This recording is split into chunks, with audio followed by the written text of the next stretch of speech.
La loi de 64 a procédé à une refonte des structures départementales en substituant aux deux départements de la Seine et de la Seine-et-Oise 7 nouveaux départements. Paris, Hauts-de-Seine, Seine-Saint-Denis, Val-de-Marne, Essonne, Val d'Oise, Yvelines. Il s'agit là, à l'exception du département Ville de Paris, qui conserve un régime spécial de département de droit commun analogue à tous les départements français. Ces images qui montrent l'équivalence démographique de chacun des nouveaux départements de la région parisienne avec d'autres départements métropolitains témoignent de la nécessité de la réforme pour rapprocher l'administration de l'administré. Elles sont éclatantes. Des chiffres hallucinants, inquiétants alors. Comment maîtriser, équiper, rendre agréable et humaine une agglomération de plusieurs millions d'habitants et d'abord, comment définir une organisation administrative et financière qui permette de concilier démocratie et efficacité? La seule ville de Paris, dont les limites matérialisées par les boulevards des Maréchaux sont bien connues, s'étend sur environ 8500 hectares, soit le quadruple de la superficie du Beau Paris. Elle abrite la nuit environ 2 800 000 habitants, mais le jour en compte plus de 3 600 000. Le Grand Paris, que l'on appelle aussi l'agglomération parisienne, ajoute à la ville tout ce qui constitue la banlieue, soit environ 300 communes, 150 000 hectares. Voici des chiffres de cette progression effarante, qui est la preuve de son dynamisme irréversible. 331 communes, 2350 km², 0,4% du territoire national. En 1954, 7 millions d'habitants. 1962, 8 500 000 habitants. Aujourd'hui, près de 10 millions d'habitants, dont 23 villes de plus de 50 000 personnes. Tous ces chiffres sont en progression constante. On prévoit pour 1975 près de 11 millions d'habitants. Oui, c'est gigantesque et effarant. Il n'était plus possible d'administrer Paris comme je l'ai connu dans mon enfance, moi qui suis de la région parisienne, depuis toujours, parce que j'y suis né, c'est-à-dire avec deux préfets, un préfet à Paris et sur la Seine, un préfet à Versailles, pour toute la Seine-et-Oise, c'est-à-dire pour toute la ceinture de Paris, administrant des millions et des millions de Parisiennes et de Parisiens. C'était impossible. L'administration était beaucoup trop loin des citoyens, les citoyens beaucoup trop loin de l'administration. Qu'est-ce qu'il faut pour que la loi puisse véritablement s'appliquer? Il faut plusieurs choses. Il faut d'une part une assemblée. Alors l'assemblée, elle existe, elle a été élue. Vous savez que chacun des départements parisiens, enfin parisiens au sens large, de la région parisienne, a élu son conseil général en octobre dernier. Il faut ensuite un préfet. Nous avons vu les préfets tout à l'heure, ajoutez-y M. Delouvrier au sommet, et nous avons les préfets. Il faut ensuite, qu'est-ce qu'il faut? Des locaux. Et bien ces locaux, ils commencent à exister. Naturellement, on n'a pas pu, avec une baguette de fée, créer des préfectures. Ça va demander un certain temps. Mais il y a déjà des locaux provisoires, et presque partout, pour ne pas dire partout, les préfectures sont en train de sortir de terre. La région doit procéder du département. Le département est une entité qui a son histoire, qui est solidement ancrée dans le pays, et que ce serait une erreur d'y toucher, mais qu'au contraire, la région peut trouver sa force de l'union des départements.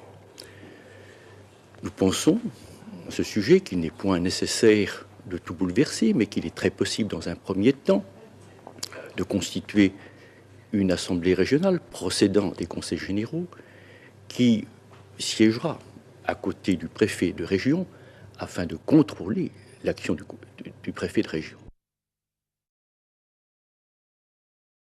Oui, une autre affaire qui défraye en ce moment la chronique du Val d'Oise. Le Conseil général du département a décidé de construire son propre bâtiment et de ne plus dépendre en la matière de la préfecture. Une démarche qui est la première du genre depuis la loi de décentralisation.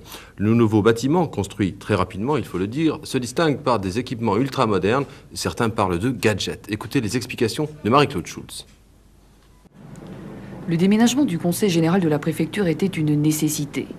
Exiguïté, locaux mal adaptés, tous les conseillers généraux, opposition ou majorité s'accordaient sur ce constat. Depuis cet automne, le Conseil général a définitivement emménagé dans ses nouveaux locaux au campus de Cergy-Pontoise. Ces locaux de 4000 m², formés de 3 bâtiments, abritent les bureaux des formations politiques et la salle de délibération du Conseil général. L'achat des locaux et leur aménagement s'est élevé à 50 millions de francs, 5 milliards de centimes environ.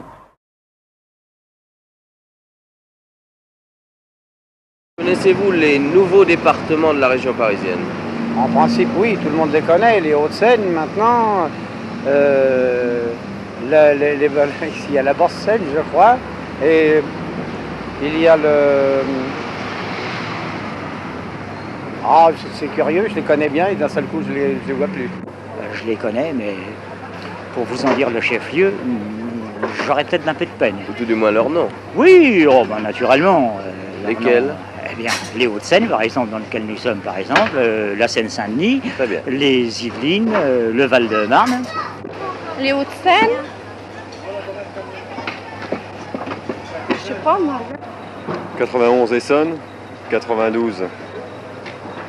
Ben, je connais par chez moi, c'est-à-dire le Val d'Oise, 95. Ici, ça doit être le Hauts-de-Seine à 92. Un nouveau département, je ne pourrais pas vous le dire.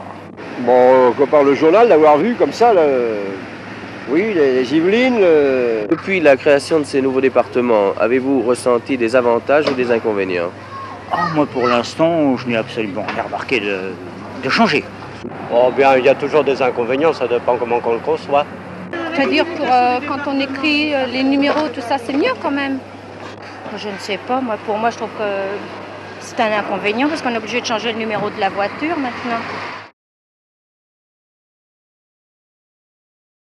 Est-ce que vous pouvez citer les départements d'Île-de-France? Val d'Oise, Seine-Saint-Denis, Hauts-de-Seine, Essonne, Val-de-Marne, Yvelines, Paris. Val d'Oise, Paris, Haute-Seine, Seine-Saint-Denis, à l'est, qu'est-ce qu'il y a? Il y a la Seine-et-Marne, ça existe ça? Et il doit y avoir quelque chose d'autre, non?